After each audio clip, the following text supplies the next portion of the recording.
Well, hey everyone, we are here with some of the best DJs that I've worked with and collaborated with. Of course, we have John Bikes, he's out of Cincinnati, runs the IFE Luxe Collective. And then we have Loren Miller, who I've collaborated with a good bit here in the Columbus area. Legend. His specialty is lighting. We'll spend a little bit of time focused on what the lighting side of things look like. DJ AXCESS, another good friend here out of Columbus. We partner at Beat Squad, so we collaborate a good bit.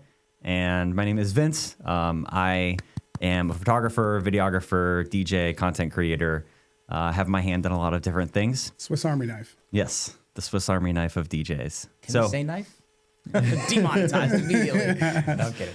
But I wanted to get all of these guys into a room and have a conversation because these are people that are really elevating the industry, particularly in Ohio, and finding a way that we could raise the industry up, to build other DJs up, but also to, I think it's fun that we get to share what we talk about on our phone calls after gigs and throughout the week when we're talking through how we're working on our business, how we're collaborating with other DJs and photographers. And I hope this conversation at least helps a few people and, you know, maybe inspires people to do better, to be better, and to have fun. No pressure.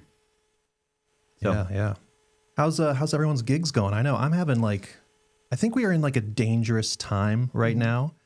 So we're just coming out of winter here in Ohio, right? And so on that first nice Saturday, what does everyone want to do? Get outside. Get outside.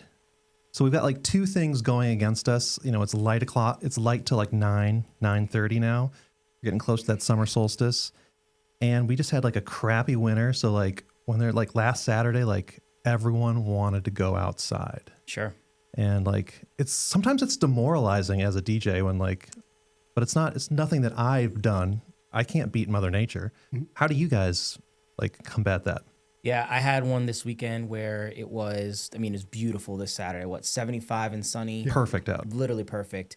I was at White Willow Meadow, which almost encourages you to be outside because they'll do the fire pit and some of the other things. We had a cigar bar, we had a funnel cake truck, and there was and a photo booth. So I had already prepared, like you're saying, Loren. It's a little demoralizing. I had prepared myself a little bit earlier, and even before in the meetings, I have been just hammering listen, you got to be on the dance floor. It used to be just during our sales call and maybe once during the final call that we have. Now it's every time I'm in front of the client. Listen, if you want to have a great dance party, you got to be on the dance floor. I put it in all my reels, everything. So I think I attack it from the beginning, right before the dance floor starts. If it's a nice day, I'll even say, hey, remember you guys, if you want a great dance party, I know we got a bunch of stuff going on outside. Just when you're ready to start the party, be on the dance floor. I can't do it without you. So that's my take on it. On my end, I think one of the things that I struggle with on that too is because it is difficult, right? I luckily was off this past weekend, so I got to just hang out, which was nice. But we also haven't had that. We didn't have the April showers this year. I don't know if you guys noticed that too. So we were completely fighting against all that stuff all through April. But with me, I think it's just also setting the correct expectations with the client, as you say, right? Just being hey, I can do my best behind the DJ booth, but I can't make your party fun for you. Right, I can play the best song in the world. There's only so many times you can play "Yeah" by Usher, right? As they say, only 3 times a night. Only 3 times a night, and one string one jazz one, and then the real one, right? You got ceremony, cocktail, and then open dance. But I think it's just again, conveying that message to them. I think there's a better way I can do that through my automation process too, through just emails and stuff like that, leading up to their wedding, so that they're seeing it as much as they're hearing it. Because some people are, visual rather than being auditory. That makes sense. Yeah. Vince? Yeah, I think a lot of it is educating our clients too, and helping them to understand that if this is your priority, if dancing is a priority for you, these are the things that need to happen throughout the day to be set up for success. And there's a really good time that we can frame those outside activities, but a lot of it is framing and showing people if you're really wanting a big party on the dance floor, we almost have to cut things off. The photo booth has to end at 9:30 at the latest. And then it creates a little bit more excitement knowing that, hey, the photo booth is only going until 9:30. People are actually going to use it early on in the night rather than saying, oh, I'll get to it later.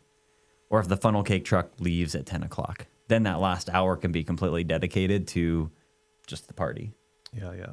It's so seasonal. Like, I don't think people realize a wedding like right now versus a wedding in January are two completely different monsters. The variables are just so different. So in January, it's dark at 6 o'clock. So that variable is out the window. In January, at least in Ohio, where we're filming this, you don't want to go outside, right? Mm-hmm. So that variable is out the window. So like, it's almost, if you think about it, if the dance floor is your main priority, have a winter wedding. Wow. Yeah.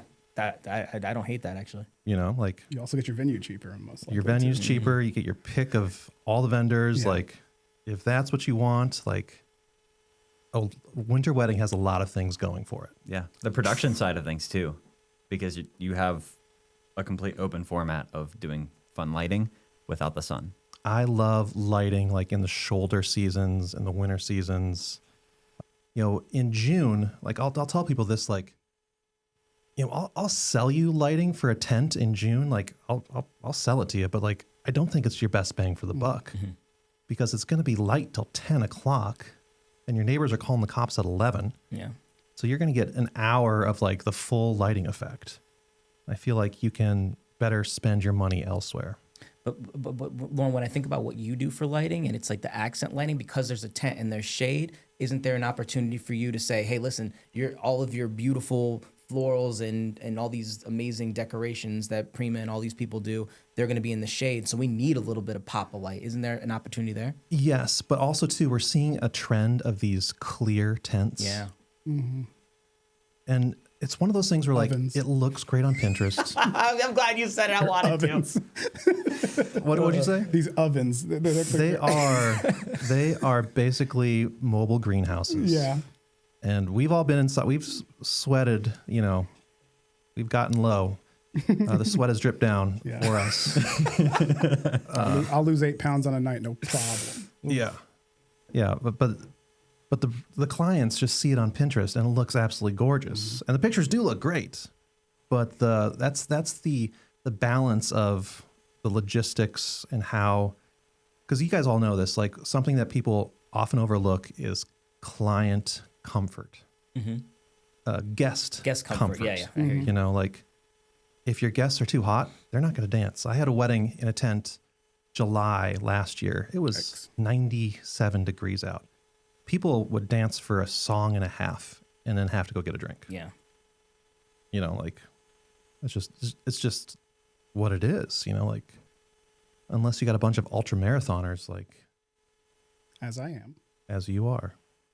I think, Loren, you make an interesting point, you know, along with that when it comes to like just venue selection in general.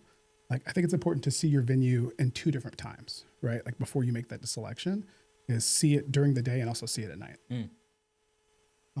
Because there are certain spaces that like, oh, you saw it, but you did your tour at 3 p.m.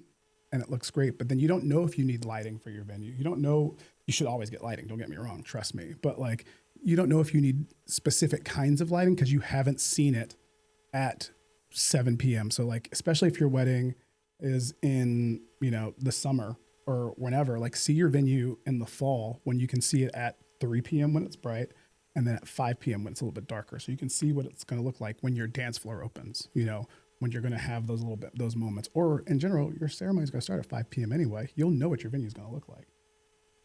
Yeah. And that brings up another dangerous time of the year is the Saturday after time change. Yep. The 2 Saturdays after time change. And I get it. The client wants their ceremony during daylight hours for pictures, right? But that Saturday after time change, your ceremony has to be at like 3 o'clock. Yeah. So your guests are there from 3 to 11. You know, that's 8 hours.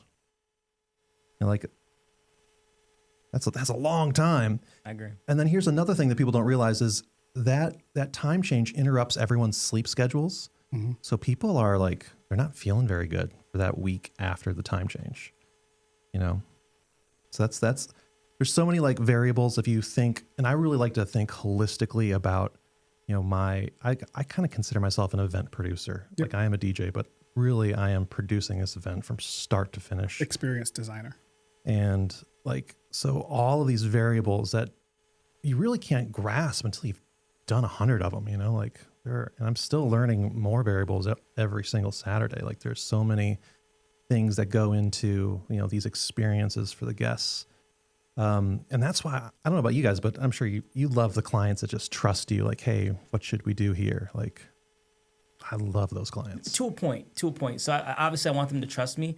John, I think you know I'm going with this. I want them to trust me, but I also want them to give me a direction. I think part of what I do that makes me special is, yeah, I can make people dance. That's cool. But how I incorporate what you like into making people dance is what makes me special. I think there was a podcast between Nick Spinelli and DJ Bar where they were talking about that. And I like Bar was talking about how the quest list is kind of impeding on me creating the dance floor that you keep seeing online.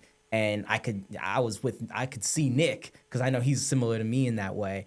And once he got into the conversation, he was talking about like what's the fun in that? Like the fun part is incorporating these songs that maybe you haven't heard in a long time or that don't necessarily work, but how am I going to make them work? Exactly. Vince, you want to add anything to this?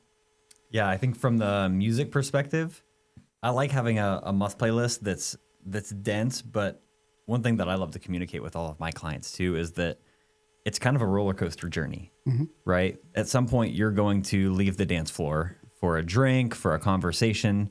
And if you give me a list that's 40 songs long, I might miss one of those must plays when you're outside at that fire pit. And for me, I don't want to miss that moment. I want to be able to capitalize on that moment and also give people the opportunity to take a little bit of a break. And for me, I think my sweet spot has been around like 20 to 30 songs where I know that I can absolutely within a 2-hour time period get through 20 songs as a must playlist and deliver that up and down experience where I'm building up to those climax moments and then delivering so that the next one is going to hit just as hard or maybe better because there was a journey from point A to point B and it wasn't just, hey, let's slam into this next must play song. Is that your ideal number then, 20 or 25 for must plays? I think about 10 per hour is my happy spot. AXCESS, what's yours? I used to say 20 to 30, and I think I want to start getting back into that. Like 20 to 30 must plays, and then or I should say under 30 must plays, and then a taste profile for anything outside of that.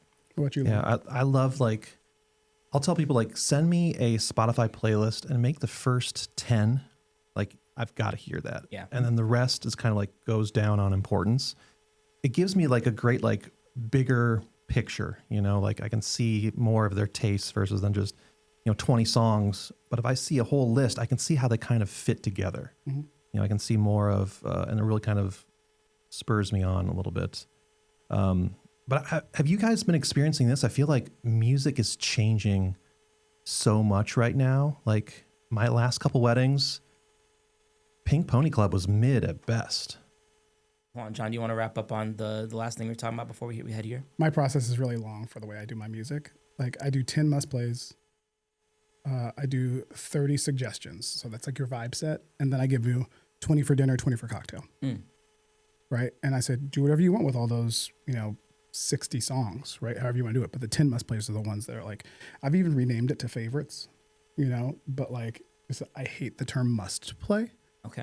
Because I still want to have some creative freedom, but like I'm like, if these are on the list, these are the 10 I can make them fit, right? But remember, these are for the dance floor specific. The 30 suggestions are like, these are things that you'd like to hear on the dance floor, but they're more of your vibe set. Yeah. And then you can do whatever you want for the cocktail and dinner. Think about these are your fringe songs that you love, but aren't great for your dance floor, right? Like these are the ones that like, hey, I'm riding in the car. I love this song, but even though your reception is for you, it's more for your guests. Your ceremony was for you. So like protect that kind of time when you're playing that music because you want to still have a good time hearing your songs. So dinner's a great time to hear that stuff. All right, Loren, take us to where you're going. No, I was saying like, I feel like there is like a cultural shift right now. I mean, No Hands is still going to slay. That's just a no brainer. Yeah. That's our bright side. But like, even Brightside is like falling pretty hard. And I'm kind of happy about this, but like I have not played Yeah by Usher in a while. We just said this. I just talked to you about that. Like it's not being requested anymore. So that's kind of nice, refreshing. But like Great Escape, like some of this emo stuff is kind of falling off too. Like I feel like we're in this EDM hip hop sort of pocket right now. And the tough thing is connecting the EDM hip hop with the broader client base, guest base, so like going from Earth, Wind and Fire into Lil Uzi, like, how am I getting there and back and everything in between? That 120 to 70, right? Yeah. Split. I mean, maybe not like, song to song, but, generally speaking, like. I'm seeing a really fast reaction to electronic music too, where the John Summit record came out and I played 2 or 3 of his tracks at a bar that week and people were singing the lyrics at their tables. Yeah. Like that's really hard. Like from the pop side of things, Taylor Swift maybe is getting that, but that's also a different client than we're reaching for the most part on the dancing side of things. Yeah. Mike, you got to be living your best life right now, like coming into your EDM own. I've been there, man. You've been there. Yeah, I've been there. But so like, it's mass appeal now, though. Yeah, it is. It's cool. I'm finding that my library of the wedding classics that I have just great remixes for, that crate is just really, really built out. So I don't have to choose between, okay, are we going EDM or to lose the I avoid to say older folks, but like the people who don't like that style of music, I'm not having to make that choice anymore because I have so many edits that cater to both. Like I got them singing Bon Jovi, but then I got the people who want the house and the EDM doing their thing and dancing. So it's a really cool time, like you said, Loren, for me to just have both of those. And then where the end of the night used to be like that, the last half hour is going to be hip hop. The last half hour's like balls to the walls, EDM, no remixes. Like we're going straight to like Space Miami type stuff where they don't, some of these songs don't even have lyrics on them. I might add some just to bring the people along, but that's where it's going in the last half hour. And like it's that second, the 30 minutes before that where I'm playing the 2010s hip hop greatest hits. So it's been great. I'm loving that the older folks are coming along with me. Definitely a lot more older people left at the end of the night this year than there was maybe 2 years ago. I think burnout, like as far as edits are concerned, has been really crucial for that kind of time, right? And then obviously Drew and Fuse do a great job of that stuff too, right? But like as far as just getting those catch-all edits that are still giving us that EDM feel that still like everybody knows the words, right? Those kind of edits are huge. Right, because a Zillionaire. Yep, like all of those are just incredible, right? Like, what are you guys playing right now that's like hidden for like pretty much your four corner stuff, like that you're playing at every event that's you're not typically hearing at every other wedding, you think? Okay, you broke me down with that last one. I think a lot of us have some of the, like I mean, everyone should be on Drew and Fuse, DMS, Headliner Music Club, maybe not so much. Shout out to Club Killers. And then Club Killers, I got on for something and I got off immediately for like the 5th time, dude. They have the best. I think they have the best interface. That's my personal opinion. Yeah. I agree with that. And BPM Supreme might even have a better interface than that, but their edits, I don't like the remixers. They're not for my clients. But and I forget where I was going with this, but what was the question? What are you playing? What are you playing? Oh, what are we playing? What are your 4 top? Yeah, like we said, well, Wookie, but I think a lot of DJs know Wookie. Right? Stuff's great. Propa from Chicago, PROPPA. 2 piece. Yeah, PROPPA is good for that. Let's bridge the gap between the older folks and the house heads. Those are mine. Yeah. I think for me, I'm starting to fade away from record pools because I know a lot of DJs are already there. And a lot of my deep research is coming from SoundCloud. And I'm just finding artists that I know that I like that are remixing stuff. Like if John Summit drops a new record, I can search that specific record that I know might do really well, but needs a little bit more and find a house remix of it. And it works even better. And it's not the same thing that people are hearing out. Like I know for the most part, when you're thinking about weddings, most people that are going to a wedding, unless you're in your mid-20s, you're only going to one, maybe a year, maybe every couple of years. But for other vendors who you're also, in a sense, kind of entertaining at a wedding, you don't want to be the same DJ that's playing the same tracks every single weekend. I mean, I kind of disagree, because look at it this way. Like, the venue is going to serve short rib every single Saturday, and the people eat it up, right? So, like, if you're not playing no hands pretty much every single Saturday, you know, there's some meat and potatoes that I think we all probably are playing. For sure. You know, And to Loren's point, I think it's a balance, right? Yeah. Between the two. But to Loren's point, there was a thing on the vendor table, which is a podcast between two photographers, and they were just railing on September. September. Like, imagine if we were to come out and say, oh, the sunset photo with the bride behind the groom, or oh, the kiss photo, or oh, the dip down the aisle. Like, they're staples to that people want, that still people want. So that's why they're there, and that's my rant on Also, that. Drew and Fuse have a fire September edit, man. Yeah. It's fire. Everyone should have some kind of edit. Just a different version to throw out there. Yeah, it's crazy. I don't even play the original because theirs is so good. Yeah.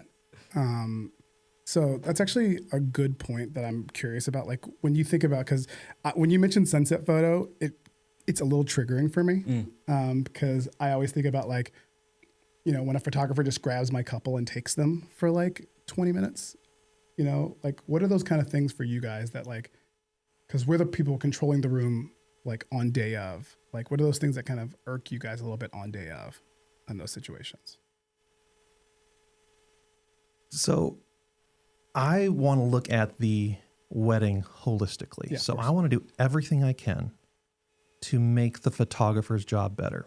So if the light is perfect, please take them and just get some sick pictures. I am 1,000% confident in my DJ skills that I can keep that crowd going, even if they're there or not. You know, like, I really want this event to be so successful. I remember, like, working with the DJ, and I think it was the planner or the venue coordinator came over and said, hey, can you announce the cake is on the back table ready for people to eat? And he's like, yeah. And then, like, 15 minutes later, he didn't do it. I'm like, hey man, are you gonna announce the cake? And he's like, they don't pay me to take people off the dance floor. And yes, that might be true, but, like, one, how arrogant is that? Two, how myopic is that? Where you're only concerned about the dance floor. Are you so insecure about your DJ abilities that if people go get a piece of cake that they paid thousands of dollars for, that you're going to not get them back?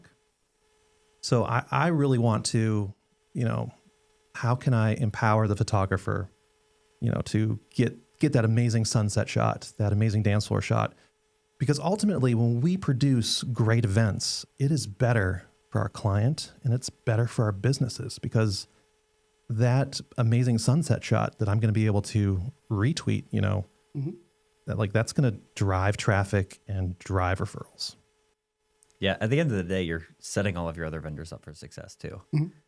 And it's a part of the creative experience from start to finish. For us, I think, as experienced curators, to not take into consideration our other creatives' processes and what that looks like what they need. Like, we talk to our clients all the time about what's in our contract and what we need to be set up for success. But how often are we having the conversations with photographers and videographers before the wedding day, so that we're factoring that into the timeline to say, okay, you need 20 minutes, 25 minutes outside to get the product that your clients are booking you for. All right, I don't judge me, but just watched, like, a bunch of episodes of The Boys yesterday. So, like, we needed something to change what we were watching. The Boys is obviously pretty violent and things, so I needed something that was, like, gonna do a little more for Jessie, bring her anxiety down. And I was on Netflix and I saw this movie called Swapped, and it looked like this Pixar kids movie. And I read the actors that were in it. I'm like, oh, I like some of these actors. Let me watch it. this movie was awesome. So basically the premise of the movie is that there's all these forest animals and they can't talk to each other. But there's a magic bead that if you touch it, you swap into the body of another animal and you can speak to all the rest of the animals. And the whole movie is about how all these animals were attacking each other. There was territorial. And then as soon as two of the characters like hit the little magic bead and swapped, they could talk to everyone and see, oh, this is why they're doing that. This is why they're doing this. This makes sense. I think a lot of us at this table have done the videography role, have done the photographer role, has been in those spaces as a planner. Like, you're not a DJ, you're an experienced designer, I think is what you call it, right? So we've done a lot of these other roles, which is why we understand what goes into like why probably we don't have a ton of answers on what irks us, because we understand, okay, sunset's the best time to get photos. That's why they're going out there. So I know it's a long way to get there, but if you the movie was really good, like way better than any kids movie should be, and I really like that change of perspective. Turns out my guy AXCESS is getting paid by big Netflix. So hey, I'll take that money in a heartbeat, bro. you and Nate Acosta getting paid by Netflix. I would love that. No, the reason I ask is I think it all comes down to like communication, right? And just making sure like like Vince, you pointed out perfectly, like having that communication beforehand, like having those times and like making sure we communicate those things with each other, I think are really important. I think that a lot of times, and I'll see it like in the Facebook groups with different vendors and stuff like that, they'll refer to the client, for example, as my client, right? And not the client. They'll say, my client needs this. I want to get my client's photos. My client. It's not your client. It is the client. It's our client at the end of the day. And I see that a lot. And I think a lot of times, no matter what, field you're in with what we do, whether you're a planner, photographer, videographer, DJ, like too many people take too much ownership of the client as being theirs and not as a collaboration with everyone else. Do you think there's a messaging opportunity between client and couple? Like not only like what we're putting before that with my, our, the, but also instead of client, couple. Because when I think client, I think lawyer. I think that's it, really. I don't know anyone that has a client. Is there an opportunity there to start messaging with couple over client? Yeah, I think there's a weird balance of like saying my couple versus my client. I feel like my couple almost feels possessive in a weird way, where client keeps the boundaries professional. Yeah. I think there can be a relationship with your client that isn't transactional, but I think there has to be a level of like a professional wall in communication with your, like with somebody that's hired you. But I think at the end of the day, it's a language. And I think what you do is just as important as what you say. And how you say it. Yeah. Boundaries, right? So one of my pet peeves are people that do not want to be at the wedding. Like you walk into the venue and the venue coordinator is just pissed. And that energy is such a turnoff, like energy in general is just so important. Like we have to curate this energy from the minute you get out of the car at your gig. Like you are curating the energy. And when you have someone that just like sours the mood, that just has terrible energy, like it is so hard to overcome. One, like personally, like it puts me in a bad headspace. And then two, like it just affects the room. And like we really have to try to get over that. So like if you don't want to be there, you should get a new job, Yeah. Wedding vendors don't get days off. I mean, we do, but you know what I'm saying? Like you can't, you got to show up. Like once you get to that parking lot, whatever's going on, leave it in the trunk. Yep. For those of us that have been in Brian B's coaching group too, it's the category of being leaky, right? Like you're leaking your mood, your energy, your frustration, or maybe a problem has come to you and you don't know how to solve it. So you're leaking that onto other people. Yeah. Versus being the one that absorbs the problem, that the problem stops with you. And that happens with a lot of things, right? Like we can sometimes be the ones that leak unnecessary problems to other vendors too, rather than having a solution right off of the bat. Because we have so much power of how the day flows, if we don't absorb the problem, next thing you know, the photographer's frustrated because we didn't start toasts early enough. Or we And they started don't have without enough, we don't have enough time to let them deliver sunset photos. And so for us to be the one that stops the problem, that's why, to your point, it's so good for us to experiment a little bit with what other people are doing, or maybe even go out and shadow a planner so that we know, man, this is what goes into actually making the day successful. So if you know, like if we know as DJs that the videographer takes 5 to 7 minutes to set their cameras and get the lighting correct for toasts, we have that factored into the timeline. They're set up for success, and we know exactly what they need. So at the end of the day, we are delivering that best work. And I think that's what makes all of us in this room great, is that we've spent a little bit of time in those areas, and we're considering that throughout the entire creative process.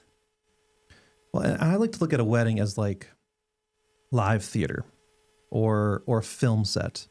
On a film set, you have your craft services, which is responsible for the food. You have your set dresser. Their only job is to make the set look good, you know, like a florist. You have hair and makeup.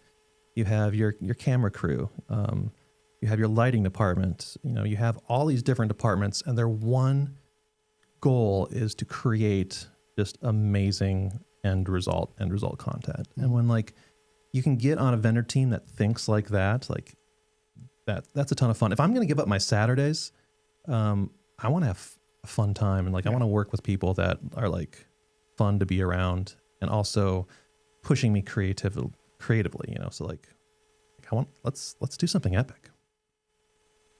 What do you think, because we're all at a different level than a lot of the people, what do you think separates like the mid-tier and lower tier from like a premium tier of what we do, just in general?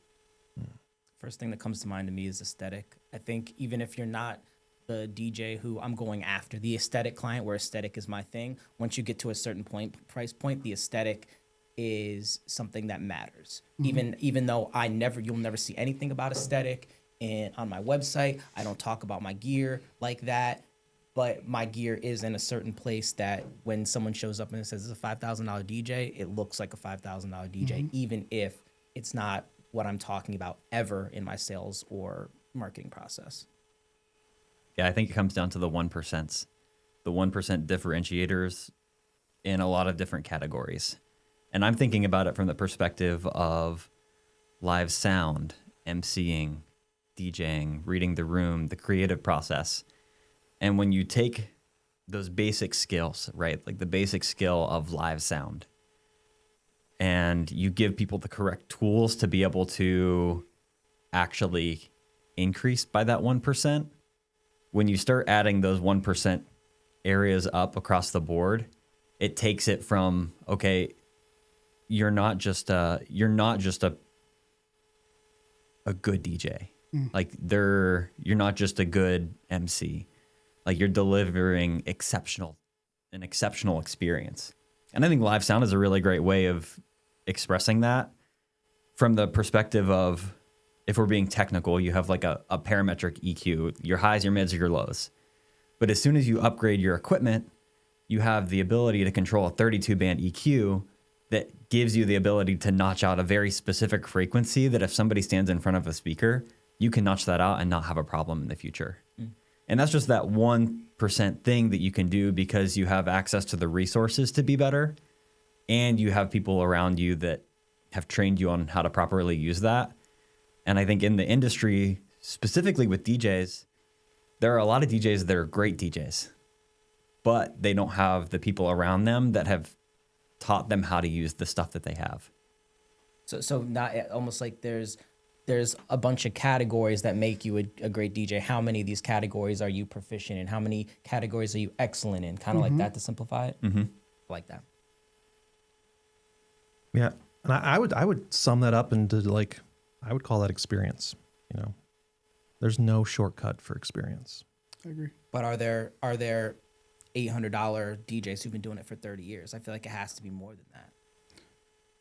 I think it's a difference between like experience versus level of experience delivered, right? Like there's there's tenure experience and then there's the deliverable of experience, right? So like, yes, doing this with repetition creates, puts you in a category where you can deliver something at the same kind of consistency.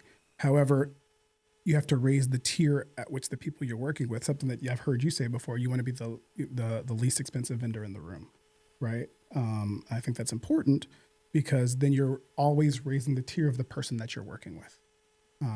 And so as you gain more and more experience of what you're doing, you start to get more experience, not only in the repetition, but also in the level of client, the level of service that you're delivering. Yeah.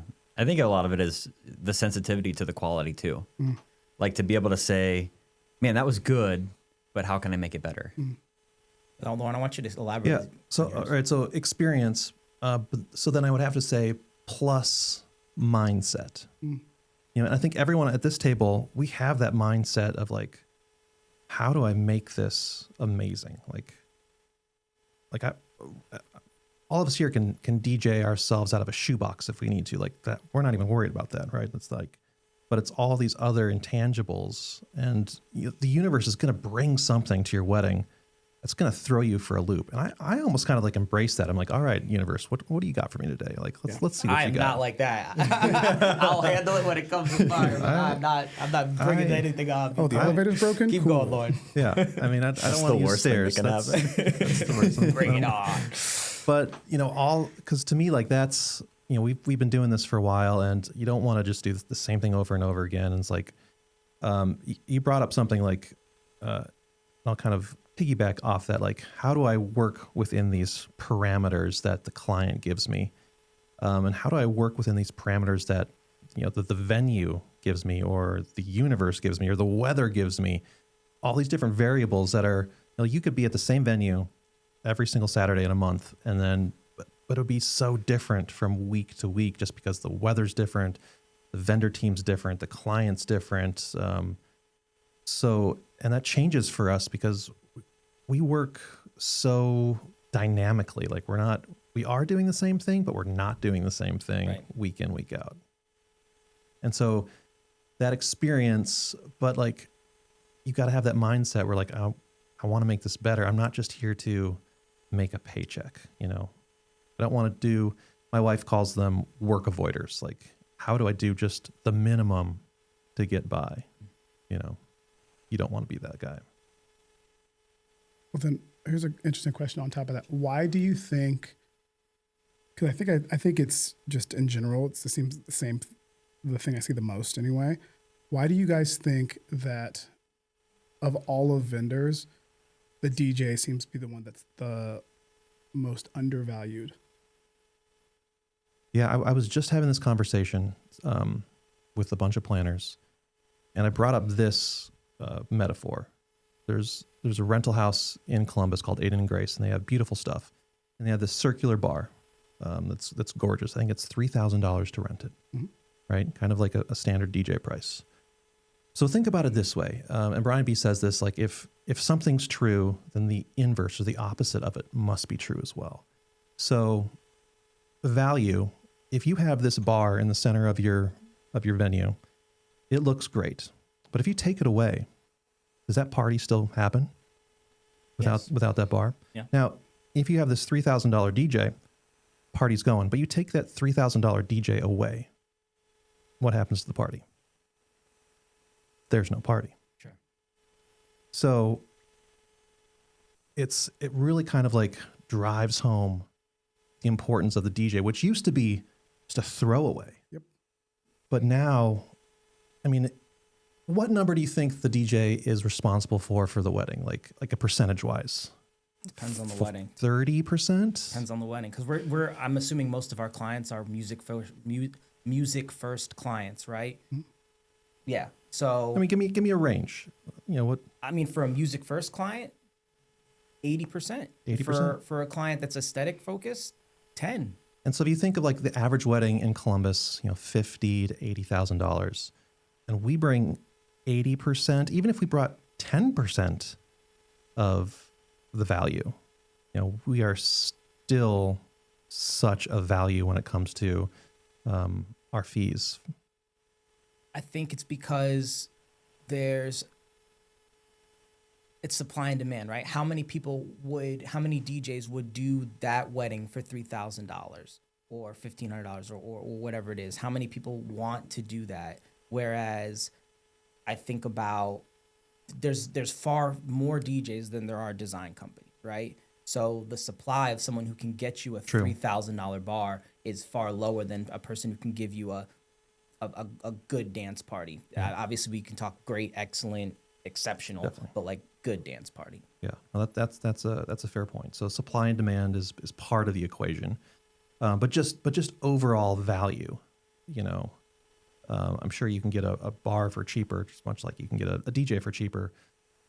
But the principle still stands. If you take the bar away and you just have a cooler full of beer, you know, it's still fine. You take the DJ away and you just have a Spotify playlist, like, you're suffering. Big difference. And I think that a counter to your point, Mike, one of the things that you'll see people say is like, oh, we're using a Spotify playlist, but they did hire a photographer, right? And you don't see people saying that, oh, I'm replacing my photographer with my iPhone. You know? Sure. Well, they are replacing their videographer with their iPhone now. That's true. That's true. And content creators do an important job. I want to make sure I said that to the camera. But we love you, content creators. Yeah. As a content creator, yeah. I'm okay with you booking me. Yeah. You guys do an important job. But in general, you don't see people replacing, like, when you see people saying like, oh, I'm looking for a DJ for X price, you don't see them saying the same thing about like a photographer in most cases. Yeah. Right. That's why I say that we're the most undervalued of the general vendor list. Like, even rentals in some cases are very niche. Whereas like you think of like the things you need specifically: catering, venue, photographer, DJ. Right. Those are the four. In that order. Right. And that's the way they rank them. But like all of them are important to delivering the day. But like you can replace your venue with your house, technically, if you really want to, or a park. Right. You can replace a catering with, you know, you cooking for yourself. You could do that.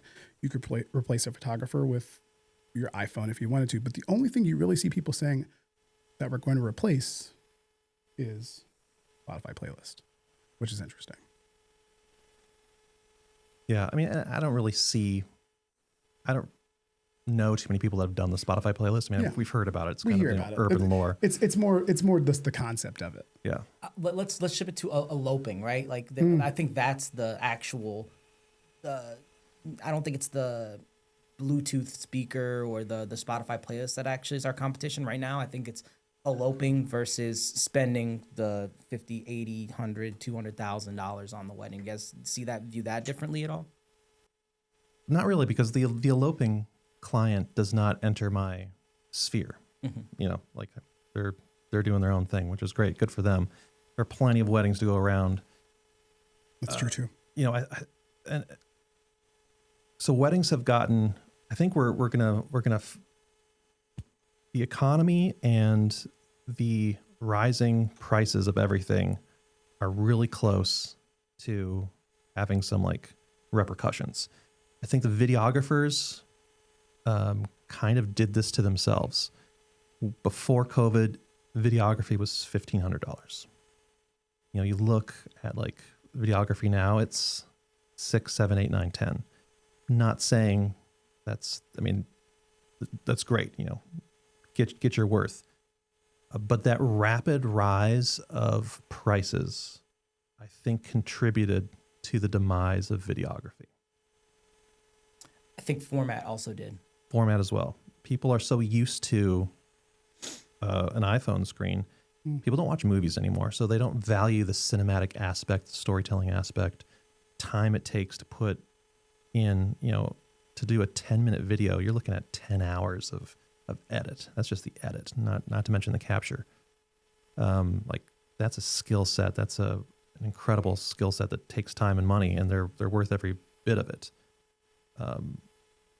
But like, economy is tougher. Like $5 gas, like, whoa, makes me rethink of my travel prices. Like, I got a gig coming up in Cincinnati, and I'm like, oh my goodness, that's an economic reality that's hitting people, and so prices have gone up.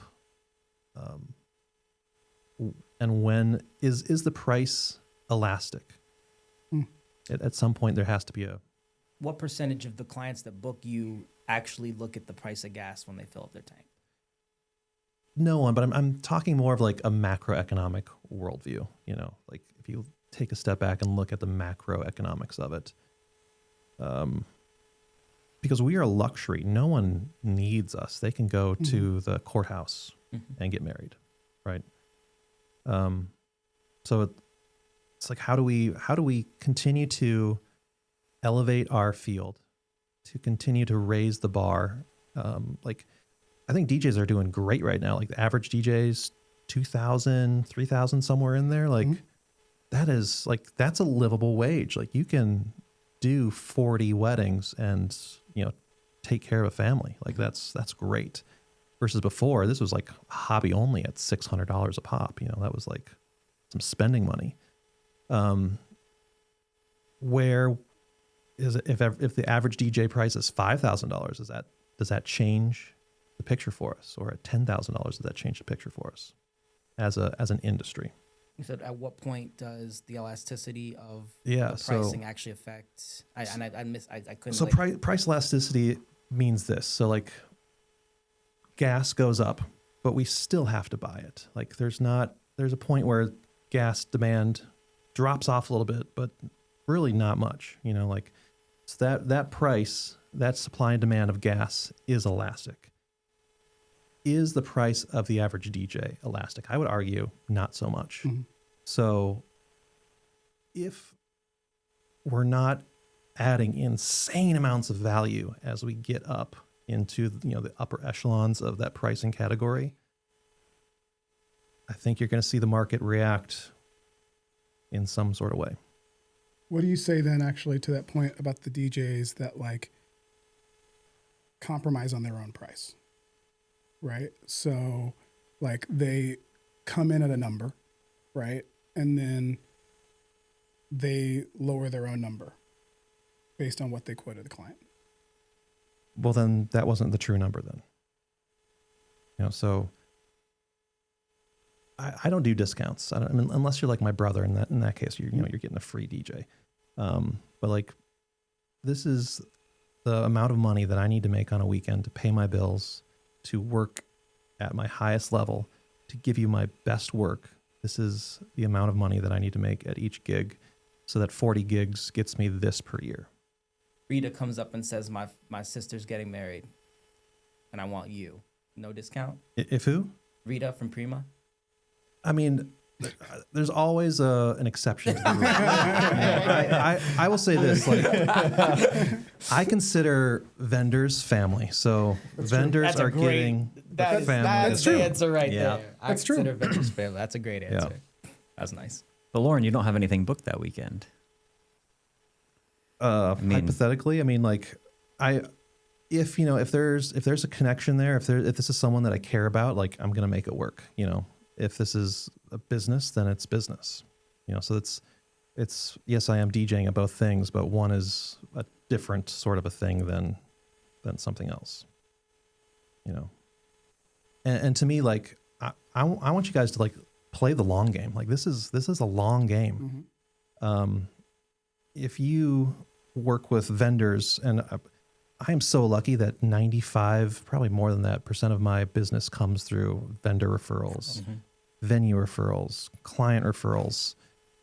And like, I appreciate all the vendors that refer me so much. I love you guys so much. Like, I want to show my support. So I was just honored to do, you know, a favorite photographer of mine, her dad was getting remarried, and, you know, she called me and I'm like, hey, let's do this. Like, love you to death. Want this to be an amazing day for you. I like where we're at right now. I think when we're talking about the value of DJs, I think from the value perspective, when it comes to DJs then understanding their value, right? I'll use me as kind of a use case, right? Like, I've been DJing for 7 years, and then I started my own company. And from the point of me starting my company and going through coaching to realizing, okay, this is what I need to deliver my best work. let's just say that causes friction in the market, right? Because anytime I think talent increases their price, there's going to be a little bit of friction that says, wait, I thought you were $3,000. Now you're $5,000. How do you like to handle that situation? Obviously, I think handling it on the front end is the best way to do it, to reach out to people and say, hey, just so you know, now I'm on my own. I'm doing my own thing. This is my price now. What are you communicating to your clients when you increase, or what are you communicating to your vendors or the people that are referring you on the front end to make sure they know why you're doing X, Y, and Z? I think that's a situation, and maybe I'd be wrong. You guys can correct me if I'm wrong. I don't think that situation happens. I don't think that.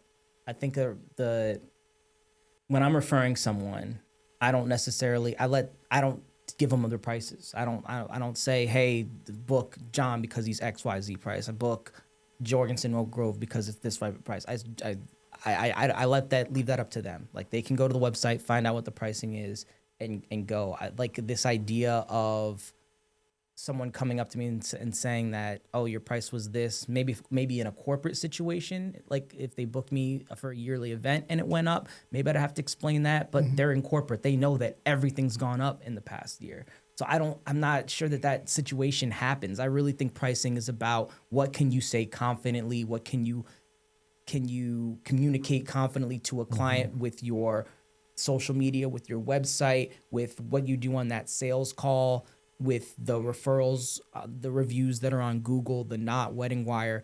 Like, that to me determines your price point, not necessarily anything else. Like, we could all improve our price by $1,000 tomorrow, and as we have the skills to convey that, and it's really just a matter of, is it in your budget? Yeah. So I work with a lot of planners, and whenever I change my prices, I want to make sure that my planners know what my new price is, because I don't want them to ever look bad. Like, if they were to be like, hey, you should get, DJ Loren Miller, he's only $1,000. And so they're like, oh, great. They inquire with me and they're like, oh, you're 35. Like, then the planner, they're like, whoa, what's up, man? You told me he was $1,000 and he's 3,500. So in general, where like a client is just finding me randomly, like, they don't have a history. But when you work with a referral source that has a history, I think you need to update them. Like, whenever you make, especially for you that went from like 2 to 5, overnight, like that was a big jump, rightfully so.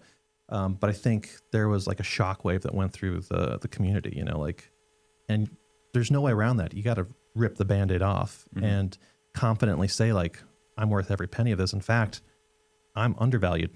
$5,000, that's a deal. And like you said, like, if you say that with hesitancy, if you don't believe it yourself, the client is not going to believe it. I mean, I had something very similar, right? Like, I more than doubled my price in a year's time.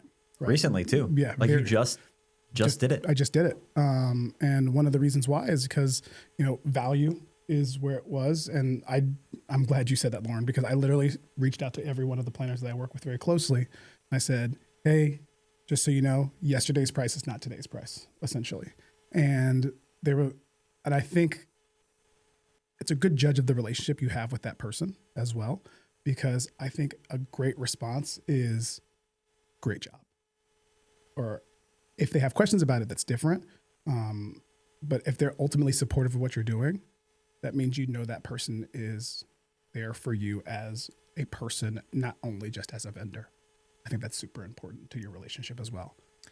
Because we talk about seeing vendors as family. I think that's also super important. I like seeing the different directions that you can go with that, right? Because it's communicating value. Pricing is confidence in your ability to deliver a product. And if you believe what you deliver is worth $5,000, $10,000, I think being able to communicate that is the next piece to what you're doing. And if you're going to demand a higher price point for the services that you deliver, I think you have to communicate that clearly on socials, with your website. Everything has to align with that price point. Yes. And so that's kind of where I was hoping we would go with it, is like, maybe for our next conversation, we can talk through what it looks like to not only just be the $5,000 DJ, but to also be the business owner who demands such a high price tag, and what it looks like on the back end from the customer service perspective, from the marketing, the media, and I think most importantly, the relationship side. Yeah. Yeah. You got to have a $5,000 process, Yep. not just be a $5,000 DJ. When are people learning about your pricing, guys? Like, is it on the website? Is it after they book a call with you? Is it after they've submitted their contact form? Like, when do they find out what your price point's going to be, and how do you communicate that?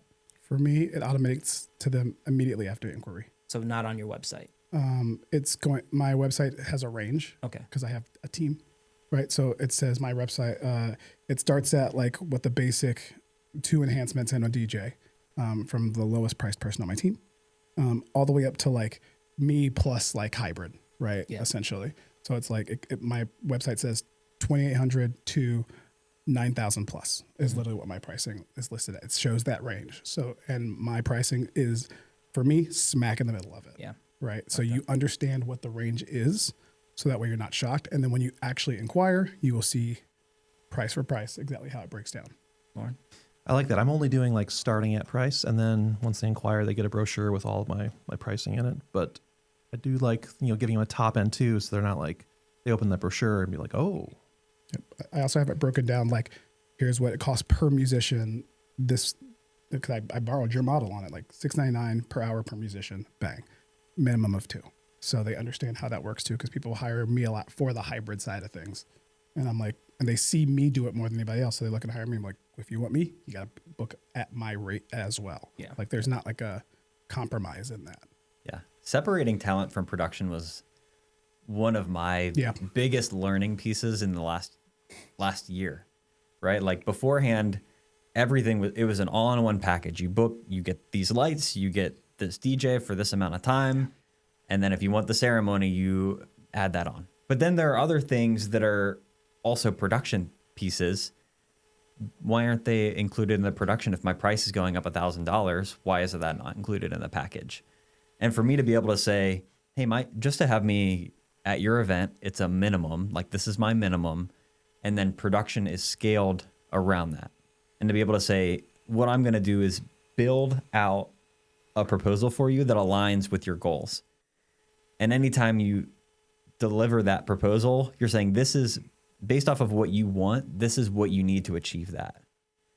And then if they start taking things off of that proposal, then they're decreasing the value. And you can communicate that to your client and say, hey, this is, if lighting and a dance party and great photos are a priority for you, this is the type of lighting that you need to accomplish that goal. And then selling from the perspective of selling a team or selling individuals who are great at what they do, to be able to say, hey, this is what this person needs minimum to perform that event. And then based off of the complexity of your event, I had a consultation with a client that had 4 different setups, and they were doing Core Zone. It was Columbus Museum. They were utilizing all of the space. Wow. And I sent a proposal for, $2,000 more than another DJ. And everything was broken into pieces. Like, if we want to do a boiler room after party, This is that one. this space needs to look this way to create that experience. And I can deliver that experience, but this is what it's going to cost. For me, and the reason I ask is because I'm between a few versions right now. So the 3 things, and we've kind of hit them all. So right now, my website says expected investment, and it basically works as, this is what 80% of my couples spend with me. The other ones I'm looking at is average investment. It would be the same number, but I feel like that says that, hey, there's a little bit of wiggle room. I don't hate discounts, right? If it's the right, I'm at the stage where if it's the right client and I know it's going to be a fantastic party and I know they need me at their party for that, as the DJ for that party, I don't mind coming down a little bit. Unless you're watching, then don't listen to that. But I really don't mind coming down a little bit. But so, like, that's where I like average, is because it could be a little bit if it's in December. If you know me really well, if you're kind of convinced me this is gonna be the party of the year, I don't mind going down a little bit, but it also could be more again if you add musicians and things. And then I'm looking at a range of like, okay, I'm not going out. I don't care if it's, I don't care if it's a Wednesday in December. I'm not going out for under this. And then here's the max of what I can do. So that's where I'm between right now. And then Vincent, you and I have been talking about the difference between talent and production within pricing. I was going to ask you. Yeah, go ahead. I was going to ask you, like, have you considered just like going to a straight, just my talent fee is X period? Is that what you're considering? Yeah, that's what I'm considering as well. And how do I communicate that? And what does that look like? So I'm testing it on my non-weddings right now to see how if I'm able to communicate it the right way. Because my whole process, like one of my brand pillars is simplicity. I want that a 5-year-old can understand how we got from here to here, whether it's pricing, whether it's the meetings that we have, like the language that I'm using. I want it to be simple. So I'm trying to find something that makes sense to get me the money that I want, but also that keeps it simple for the client. Because sometimes I think the talent fee production can be confusing a little bit. Yep. Let's talk about processes next time we're here. Yeah. Yeah. One other thing that I'm going to jump back to your point. Mm-hmm. One thing that I've been doing with Beat Squad and with my personal pricing is been offering incentive credits that you can apply towards an experience, right? And so the experience is then going to be a live musician or a cloud cannon, or if you're taking me to Cincinnati, that can be applied to the travel fee as well. So instead of offering a discount, I'm then offering a promotion that then increases the value of the experience. And how do they get the incentive points? So incentive is based off of if you're running a promotion deposit. Okay. So it's not a promotion. It's just something that I'm building into the process. And the incentive goal is for me to help the client be decisive in the booking process. So if a client reaches out, we have a conversation. 7 days after that initial conversation, they then have the ability to achieve the incentive credit. So the initial incentive credit is $250 if they book me within 7 days of our conversation, if they put a 50% deposit down. The next level to that incentive is a $350 credit that can be applied if they pay the full balance within that 7-day time period. I like it. So then it increases cash flow. It gives me the ability to reserve my musician, to demand the best talent in the city, and make sure that if they're booking a year and a half out, I'm booking their sax player a year and a half out. Yep. So they're mine. They're the clients. And then it's a guaranteed experience. And from the profitability standpoint, could I have potentially booked that without offering a credit? 100%. Especially if they see the value and I communicated it clearly. But then they feel like, oh, wow, like he actually cares about my experience to a point where he's willing to help me with this. Okay. I like it. So it's not a discount. It's a bonus. I like it. I do. Yeah, and that helps you get that process going, because the sooner that they get on a call with you, the sooner that they book, like that just keeps your closing rate high. Mm-hmm. You know? And I'm sorry, let me keep going. Well, like, so when I get an inquiry, like I know that like if they schedule that inquiry call, a discovery call, a week out, there's a decent chance that they're going to cancel that call because another DJ's got to them first and close the deal. I'm dealing with that right now. What? Yeah, I'm dealing with that right now because I saw that I'm in Vegas next week, and the first call that they could jump on that was actually in my calendar was like after I get back plus a few days, and I was like, I should have just called them and had the call on the spot, but we were. Have you considered I know where we're going to go, but have you considered limiting like the amount of time they can schedule you out, like on the calendar? Yeah, I mean, I have a week, but I'm rethinking that. Like it should be like 3 days. That's what I just did that when we put together our stuff on Beatpilot. Like, you can get me for 2 weeks. And if you go out any further, I'm like, maybe. We'll see. Yeah, but Vince, going back to you, I like that because it's like, what I pay $250 to not have them look at another DJ or to not have them, to have them just booked straight away. It's tip money. Yeah, easy. So I like that a lot. Yeah, and as somebody that's booking for an agency, it guarantees that my team gets fed. Mm-hmm. And for me, I think profit is important to operate a business. Mm-hmm. But at the end of the day, my goal as somebody that's booking other people is to help them feed their families. Yep. And that comes first and foremost as a business owner. Profit is important. And I think there's a minimum margin that you need to operate within. But there's also the element of, let's make sure these people feel valued and appreciated. And we're going to help them hit their event minimums so that they can achieve their life goals too.